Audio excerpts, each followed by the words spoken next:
Coríntios, capítulo 1, versículo 18. 1 Coríntios, capítulo 1, versículo 18. Quem já encontrou, diga aí, Ave Maria. Quem não encontrou, diga cheia de graça. Glória a Deus, foi bem pouquinho, né? Glória a Deus. Então vamos entregar-nos essa palavra. Meu irmão, eu peço com todo carinho que você rasgue o seu coração, a sua família. Por onde nós temos passado, a gente vê o mal assolando as famílias, as crianças, os jovens, mas também, glória a Deus, a Nossa Senhora, que a gente tem visto a vitória, a glória desse Deus poderoso, e é sobre ele que nós vamos mergulhar. Repetindo novamente, 1 Coríntios, capítulo 1, versículo 18. A linguagem da cruz é loucura para os que se perdem, mas para os que foram salvos, para nós é uma força divina. Repetindo, a linguagem da cruz é loucura para os que se perdem, mas para os que foram salvos, para nós é uma força divina. Palavra do Senhor. Graças a Deus. Palavra do Senhor. Aplauda a santa palavra da Igreja Católica, da tua igreja, da nossa igreja, irmão. A palavra que cura, a palavra que liberta. Agora nós vamos dar entrada dentro dessa palavra, que nós possamos ficar bem atentos. Irmão, nesta noite eu quero falar para você, antes de falar da gloriosidade que tem a bênção da Santa Cruz, eu quero dar uma pequena introdução, para que nós sabemos que a cruz era sinal de maldição no Primeiro Testamento. Ela tinha a maldição, era vista como uma maldição. Ela tem de origem dessa, que quer dizer crucificavam as pessoas mais ímpias, as pessoas mais maldosas, as pessoas que roubavam, as pessoas que maltratavam. Essas pessoas eram crucificadas na cruz. Era o madeiro da cruz. Que nós possamos saber disso. Por que no Primeiro Testamento tinha isso? Por causa disso, quando São Paulo coloca aqui, ele coloca sobre a comunidade de Coríntios, mas ele vê também aquela passagem lá do Deuteronômio, no capítulo 21, no versículo 22 e 23. Os criminosos eram crucificados sobre essa cruz. Aqueles que se rebelavam contra o império, aqueles que se rebelavam sobre a sua cidade, aqueles que se rebelavam sobre aqueles que eram grandes, eles eram tidos ali inteiramente para ser crucificado pela cruz, colocado na cruz no madeiro, não só para ser crucificado, mas ali era para que aquelas outras pessoas vissem e eles se tornassem medrosos, para não acontecer. Então a cruz tinha essa visão para os judeus, para as pessoas do Antigo Testamento, como muitos falam no Primeiro Testamento.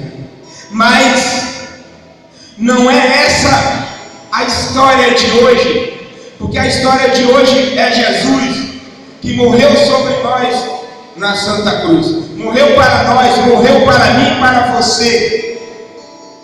Jesus, ele se deu no madeiro, mas já lá no Primeiro Testamento a gente já vem trazendo a linguagem da salvação da cruz. Se nós pegarmos, Noé construiu a arca de madeiro quantas pessoas foram salvas? 8 pela arca. O madeiro já estava ali. Moisés com seu cajado bateu na rocha, saiu água da rocha. Moisés com o cajado abriu o mar vermelho. Veja que já era uma escada da Santa Cruz. E nós temos que colocar isso, nós temos que saber disso, para que a gente consiga ser um profeta dentro da Santa Igreja. Hoje, nessa linguagem, a gente vê Santa Teresinha do Menino Jesus. Nós vemos o Santo Rosário hoje, e nós precisamos vivenciar essa cruz. E não é palavra minha, não é ilusão minha, mas São Paulo ele vai falar lá em Colossenses, no capítulo 2, no versículo 14, que foi cancelado o documento que nos acusava. Quem nos acusava? Satanás. Foi cancelado aonde? Na Santa Cruz. Por quê? Por Jesus. Jesus cancelou quando ele foi prego naquela Santa Cruz. Meu irmão, então a cruz que antes era maldição, hoje é a minha e a tua salvação. É a nossa salvação, é a nossa transformação, é a nossa vida. Por que é que nós não pegamos? Por que é que a gente vê muitas pessoas abandonando a Santa Igreja, indo para as seitas, saindo da verdade? Meu irmão, por que não bebe a cruz? Não bebe um cálice da Santa Cruz? Não bebe o sangue? Às vezes a gente não quer uma cruz, a gente só quer o Senhor da cruz. A gente não suporta passar por uma dificuldade, por um momento duro. A gente já vai para o PRO, abandona a verdade. Mas aí entra aquela palavra de Romanos capítulo 1, versículo 25. Trocaram a verdade de Deus pela mentira. Adoraram a criatura em vez do Criador. E ali a gente sai da verdade, que é o Criador, a Santa Igreja, vai para as mentiras, porque a gente não bebeu, a gente não mergulhou. Santa Teresinha, ela disse desde pequena: eu quero ir para o convento, eu quero viver essa vida de santidade, eu quero viver essa vida de luz. E quantas vezes Santa Teresinha pegou um garfo amargo, espetava na mão dela, e ela ficava silenciosa, ela não dizia nada. Hoje é o contrário. Basta uma pregação firme, uma pregação verdadeira, os cristãos, os católicos já se sentem incomodados, já quer abandonar, já diz isso, aquilo, outro. E Santa Teresinha dizia para a mãe dela: eu quero que você morra, mamãe. E a mãe dela perguntou: mas minha filha, por que você me diz isso? E Santa Teresinha disse imediato: porque a senhora falou que para ir para o paraíso tem que morrer. Às vezes a gente não quer morrer, a gente não quer se sacrificar pelo Senhor da cruz. Então a cruz, ela era sinal de maldição, mas agora é um sinal da salvação. Então a gente vê a cruz no cemitério, a gente vê a cruz estampada nos peitos dos católicos, a gente vê a cruz sobre o cardeal, a gente vê a cruz na Santa Igreja. Meu irmão, a gente vê a cruz nos mártires, a gente vê a cruz nos santos. Meu irmão, e é sobre essa Santa Cruz, a cruz que me libertou, a cruz que te libertou, que nós vamos viver essa palavra nesta noite de hoje. Se preparar para viver esse Calvário na tua igreja, na Santa Igreja Católica. E se você toma posse, meu irmão, aplauda o Senhor da cruz, que é a minha e a tua salvação. E nós temos que sair daqui. Esse homem, a gente vê que ele foi crucificado de braços abertos, e diz São João Crisóstomo, bem colocado nos seus estudos, ele diz que quando Jesus foi crucificado, ele teve essa visão. Um braço ele viu o Primeiro Testamento, ele viu ali aquela nação de Israel. No outro braço ele viu o gentio, ele viu aquele povo não crente, aquele povo que estava precisando de ser salvo. Então por isso que Jesus morreu de braços abertos. Meu irmão, aquela imagem dos dois ladrões, um do lado e um do outro, aquela imagem que Jesus morreu do lado do ladrão, diz os santos da igreja, os santos padres, homens de mística que viviam a Santa Igreja, que aquilo ali simbolizava os dois caminhos. O caminho que está lá em São Mateus, no capítulo 7, no versículo 13, entrai pelas portas estreitas, e o outro caminho, um caminho largo, o caminho da porta larga. E nós temos que assumir o caminho da porta estreita, com dor, com muitas dificuldades. Às vezes a gente, quando a bênção está chegando, a gente joga fora, está bem pertinho, mas aí a cruz pesou, a gente afastou-se dela.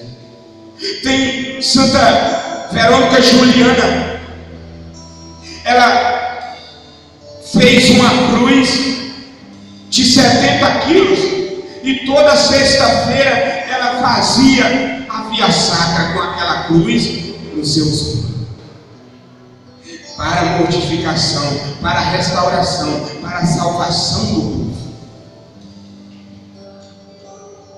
Nós precisamos fazer isso, voltar à Santa Cruz. E pois Jesus, ele disse bem claro no Evangelho de São Mateus, no capítulo 16, no versículo 24, Jesus disse bem claro: se quiser vir comigo, renuncie a si mesmo, toma a sua cruz e siga-me. Meu irmão, nós temos que tomar essa Santa Cruz e seguir Jesus, seguir até os limites, seja qual for as dificuldades, nós temos que ir além, nós temos que não voltar mais atrás, nós temos que fazer como Santa Cecília, que com a cabeça quase desprendida do corpo, ela dava bom conselho para os católicos, para os cristãos, e ela dizia: para ir, temos que ir às últimas consequências por esse senhor. Recebeu um golpe, 3 golpes de machadada no seu pescoço. Uma garota com 9 anos de idade, mas não abandonou a Santa Cruz. E aquele imperador, ele veio com ele e disse: Cecília, renuncia esse Cristo. E ela disse: eu não renuncio. 9 anos de idade. Cecília, renuncia essa cruz, esse teu Deus, que eu pouparei a vida da tua família. E ela disse: felizmente eu não posso. E ali veio aqueles algozes, soldados, tirou a boca da mãe, tirou uma rédea da boca do pai de Cecília, e o pai dela disse assim: Cecília, eu sei que tu amas o Cristo, mas renuncia para a gente viver. Ela disse: papai, me desculpe, infelizmente eu não posso fazer isso. E ali o soldado foi lá, tirou a rédea da boca da mãe dela, e a mãe dela disse a mesma coisa: Cecília, sabemos que tu amas o Cristo, renuncia para poupar nossas vidas. E ela disse: mamãe, não renuncie, mas eu quero que a senhora cante uma canção comigo. E ali aquele algoz treinado, aquele soldado era treinado do império, ele só dava uma machadada, a cabeça era devorada. Meu irmão, em Santa Cecília, o soldado botou a cabeça dela aqui no seu fêmur, na sua perna, e ali quando desferiu a primeira machadada, ela começou a cantar: estou seguindo a Jesus Cristo, atrás não volto, não volto não. Aí o soldado vai dar outra lapada, e ela aumenta mais ainda: estou seguindo a Jesus Cristo, atrás não volto, não volto não. Dá a terceira machadada, ela cai. Aí lá vem o pai dela e dá outra machadada, é degolado. Lá vem a mãe dela, é degolado. O irmão vendo todo o sangue, o irmão vendo um mar de sangue, ali mesmo ficou parado, não conseguiu andar e recebeu a machadada lá mesmo. mas ela não voltou atrás, porque o nosso amor tem que ser sempre em Jesus, irmos à última consequência, morrer por Jesus, dar a vida por esse Senhor que deu a mim e a você. Por isso que São Lucas ele diz uma imagem bem excelente. Ele diz que Jesus estava suando sangue, e Jesus já derramava o sangue na terra, já era o sangue da minha e da tua salvação, se preparando para o Calvário. E é por esse Senhor que nós temos que dar essa vida, é por esse Senhor que nós temos que fazer essa adoração, é por esse Senhor que nós precisamos morrer, é por esse Senhor que a gente precisa viver. Meu irmão, São Dionísio, um santo da Santa Igreja Católica, um imperador pediu para ele fazer incenso e colocar o incenso ali, a fumaça, nos deuses estrangeiros, e ele disse que não fazia. Foi degolado por amor a esse Senhor da cruz, por esse Senhor que morreu de braços abertos por mim e por você. Meu irmão, de um lado estava um ladrão dizendo que ele era malfeitor, e do outro lado estava um ladrão dizendo que ainda hoje, ainda me lembra de mim quando entrar no paraíso. E Jesus e disse para ele: ainda hoje estará comigo no paraíso. Se nós tivermos essa chance de morrer com Jesus ali, dizendo que hoje nós estamos no paraíso, glória a Deus. Mas se nós não tivermos, meu irmão, assumimos nesta noite de hoje: eu quero lutar e morrer pela Santa Cruz, a cruz que deu sangue por mim e por você, aonde estava o pé dela, a Virgem Maria. Católicos, eu quero falar uma coisa para você: não existe dor maior, uma cruz maior do que a Virgem Maria ver o seu filho ali pregado na cruz, o sangue derramando, e ela estava lá ao pé da cruz. Eu quero falar para você que a Virgem Maria não estava de joelho, a Virgem Maria não estava deitada, a Virgem Maria não estava dormindo, mas a Virgem Maria estava lá de pé, olhando para cima, e a lágrima descendo, e eu e você sobrevivendo à alegria do sofrimento da Virgem Maria. Se você crê nessa mãe, aplauda a Santíssima Virgem Maria. E não é a tua vida nesta noite.